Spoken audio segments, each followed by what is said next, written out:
고난주간 토요일 온라인 특세입니다. 함께 기도합니다. 하나님 감사합니다.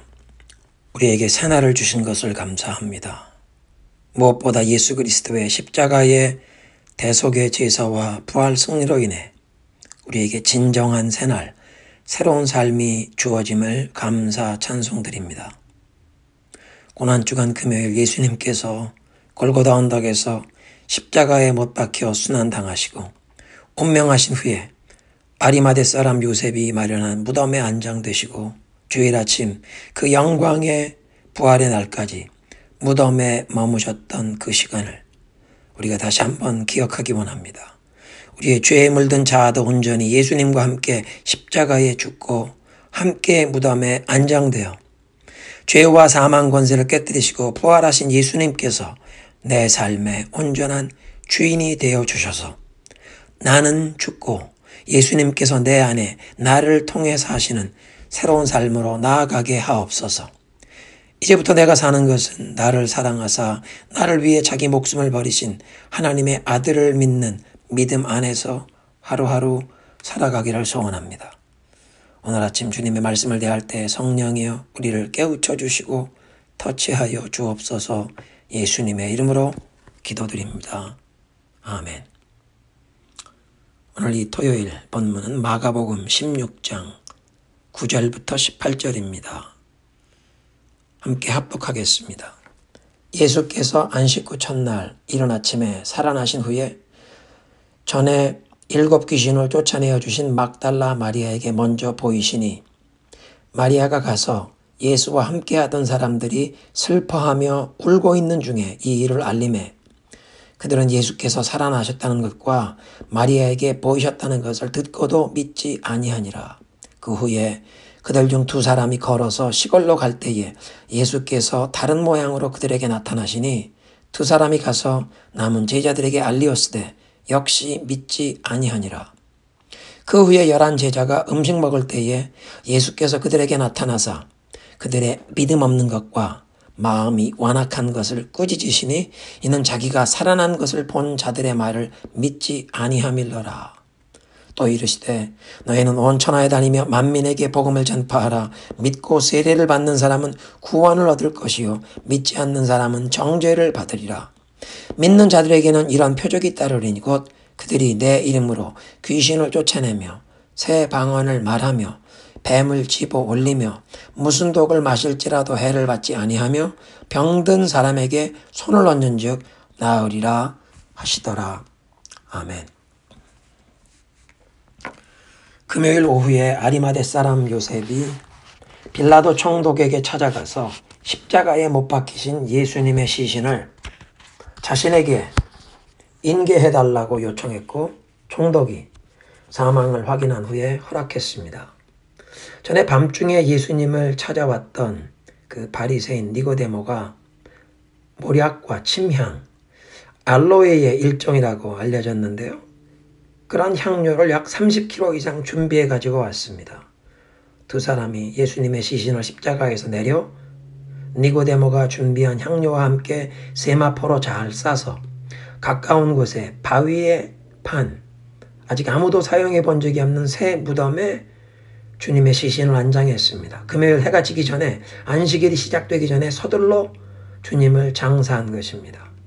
금요일 해가 진 시간부터 토요일 저녁 해가 지는 그 안식일에는 아무도 일을 할 수가 없었습니다.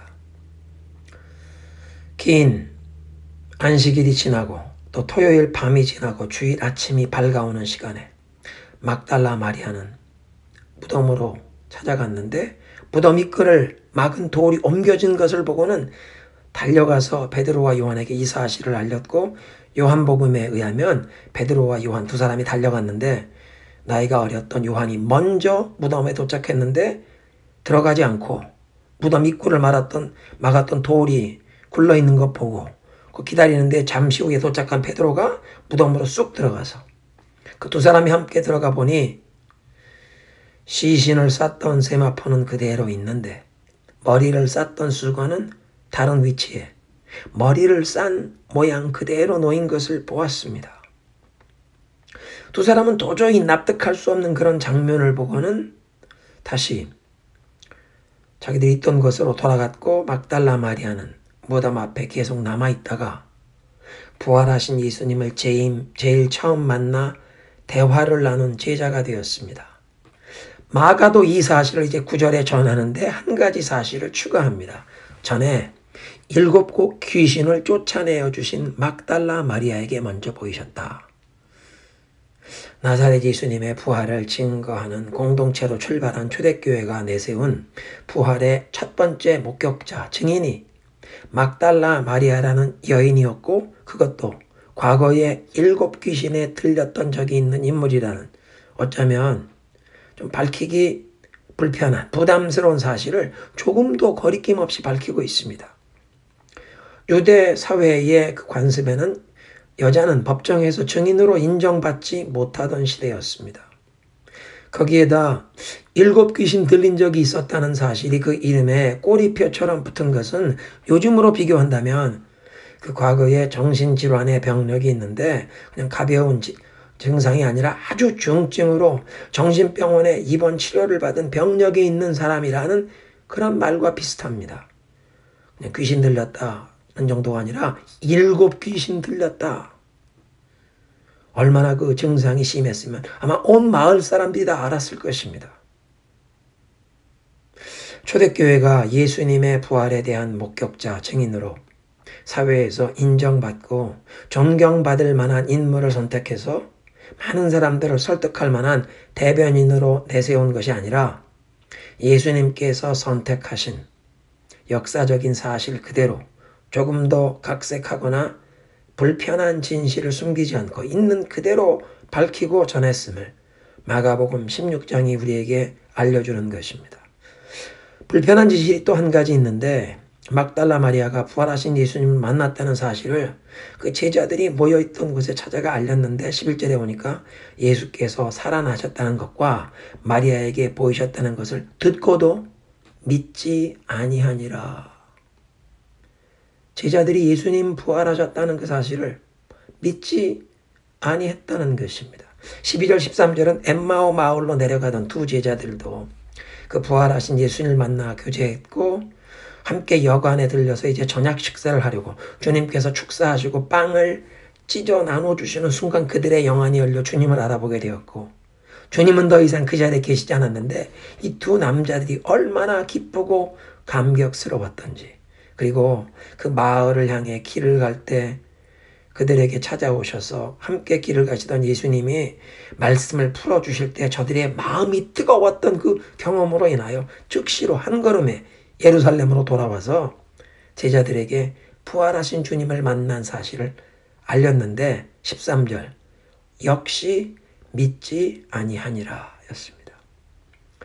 초대교회의 불편한 진실은 예수님께서 부활하셨다고 전해주는 막달라 마리아와 엠마오 마을로 내려가던 두 제자들의 증언을 다른 제자들이 믿지 아니했다는 것입니다.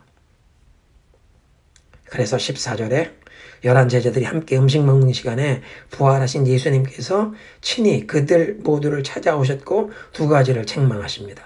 그들의 믿음 없는 것과 영어 성경엔 for their unbelief 믿음 없는 것, unbelief, 불신앙. 두 번째, 마음이 완악한 것을 꾸짖으셨다. And hardness of their heart.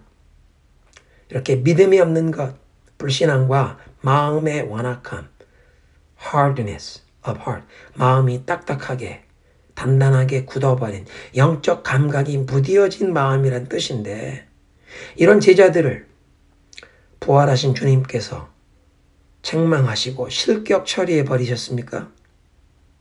목요일 저녁에 겟세마네 동산에서 모두 예수님을 버리고 도망쳤던 제자들입니다.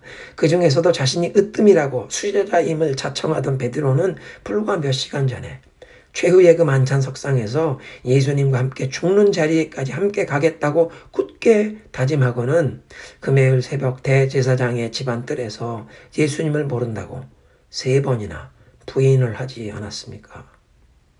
부활주일에 막달라 마리아와 엠마오 마을로 가는 제자들이 예수님께서 부활하셨으며 자기들이 만나 보았다고 기쁜 소식을 전해주는데 제자들이 이런 부활의 소식을 믿지 아니하여 저들의 불신앙과 완악한 마음을 드러내었던 것입니다.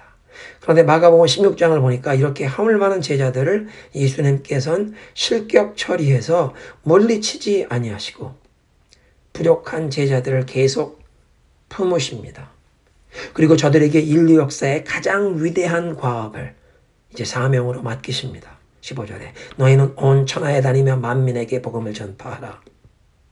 지상 대위임령을 이렇게 허물 많고 부족한 제자들에게 주셨습니다. 물론 그 후에 오순절에 저들에게 성령으로 세례를 주실 때까지 그 성을 떠나지 말고 함께 모여 기도해라. 하늘로부터 능력으로 덧입혀 주실 때까지 모여 기도해라. 그리고 그 오순절에 성령으로 세례 주심으로 사명을 감당할 능력을 주십니다. 그런데 성경을 보면 하나님께서는 가장 유능하고 가능성 있는 엘리트만 뽑아서 사용하시지 않습니다.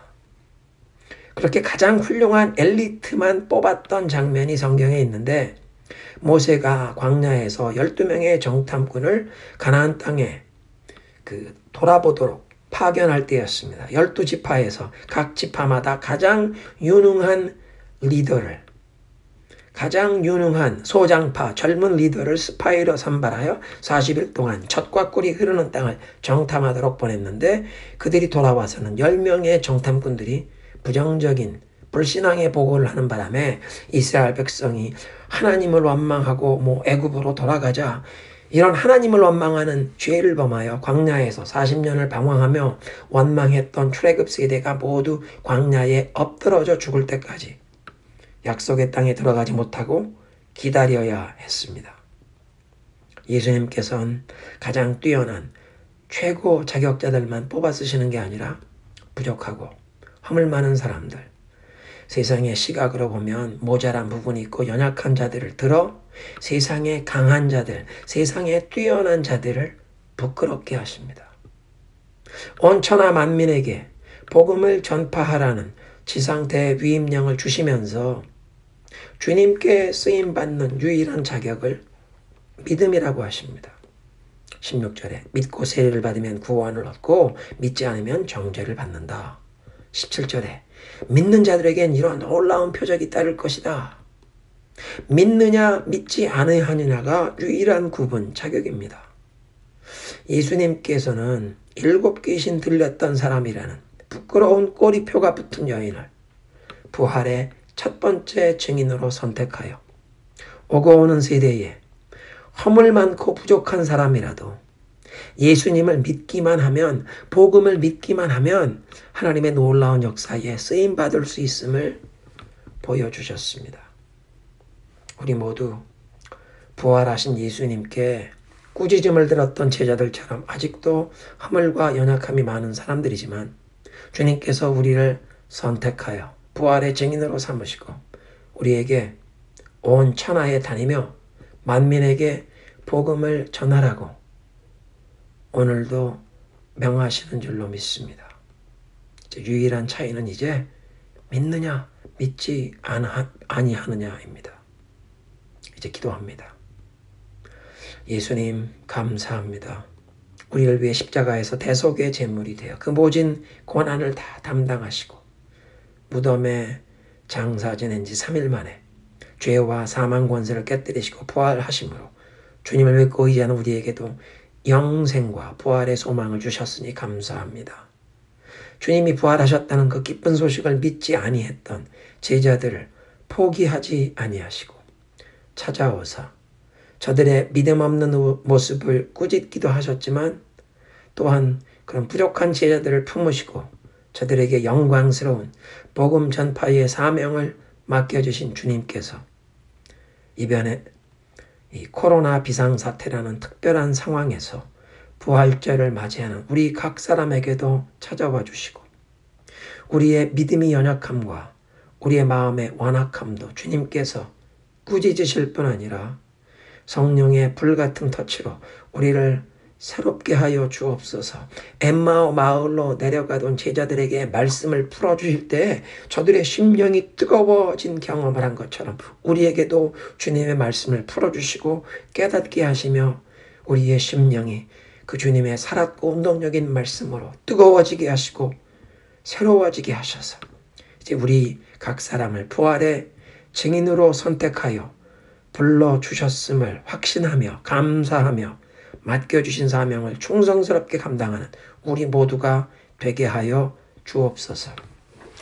주님, 내일 부활주일 예배를 예배당에서 함께 모이지 못하고 각 가정에서 예배를 드리게 될 우리 교회 성도들과 전 세계 모든 주의 자녀들에게 이 부활절에 특별한 은혜를 내려 주옵소서. 부활하신 주님의 특별한 임재를 허락하여 주옵소서. 예수님의 이름으로 기도드립니다. 아멘.